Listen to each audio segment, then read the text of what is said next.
Axel, bienvenue dans ce moment unique du podcast où on va parler de l'entreprise que tu as fondée avec Michael Drouard.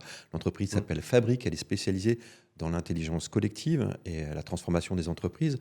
Est-ce que tu peux, avant qu'on détaille l'action de cette entreprise et de Fabric, nous dire quel était ton parcours jusque-là? Merci de me donner cette occasion. Le parcours, le parcours s'est jalonné en 3 étapes. J'ai commencé une première partie de ma vie professionnelle dans le monde humanitaire. Je travaillais chez Médecins sans frontières et d'autres associations un peu moins connues canadiennes, puisque j'ai grandi au Canada.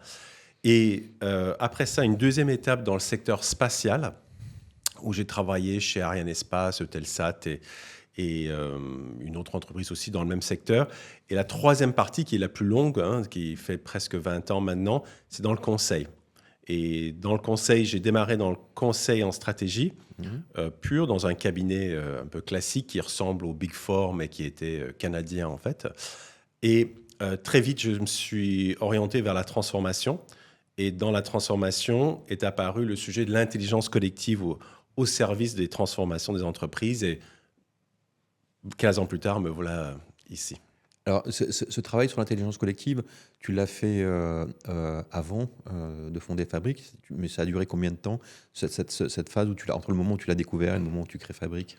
Ah, je peux être assez précis là-dessus. Je l'ai découvert pendant que je travaillais dans ce cabinet un peu classique, en 2004 à peu près. Et le temps de quitter cette entreprise en développant mon expertise, en créant une nouvelle entreprise aussi dédiée à l'intelligence collective et finalement Fabric en 2018. Donc ça fait, oui, ça fait, il y a eu une bonne dizaine d'années de travail dans l'intelligence collective avant que Fabric soit fondé en fait.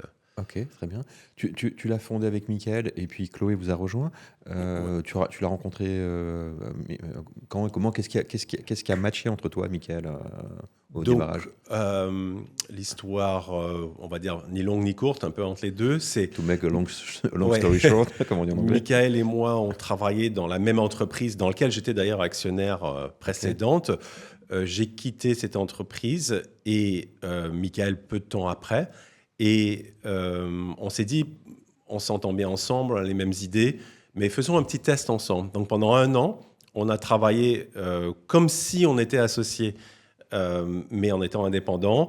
Et on a vu que la mayonnaise prenait bien et après 1 an, on va dire, on s'est mariés dans Fabric, on a créé l'entreprise et Chloé nous a rejoint à peu près 3 ans après. D'accord.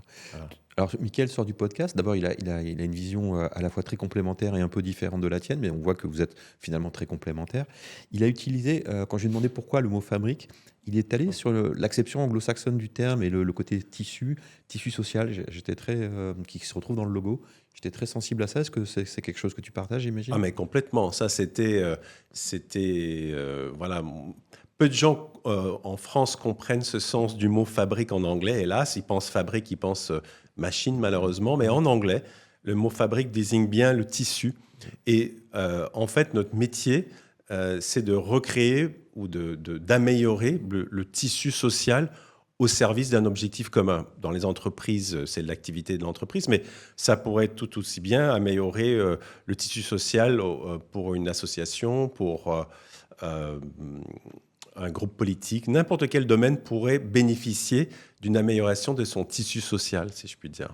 Oui, donc Voilà. il y a une vraie profession de foi, les Anglais diraient un vrai why, dans la création de l'entreprise. Complètement. Parce que, en fait, on est tous conscients de la vitesse de la transformation de la technologie, mais il y a une chose qui n'évolue pas du tout à la même vitesse, c'est le vivre ensemble et comment on fonctionne ensemble. Et on n'arrive pas à inventer assez vite les manières de faire corps, de prendre des décisions ensemble, de travailler ensemble, qui sont à la mesure des défis auxquels on fait face dans tous les domaines.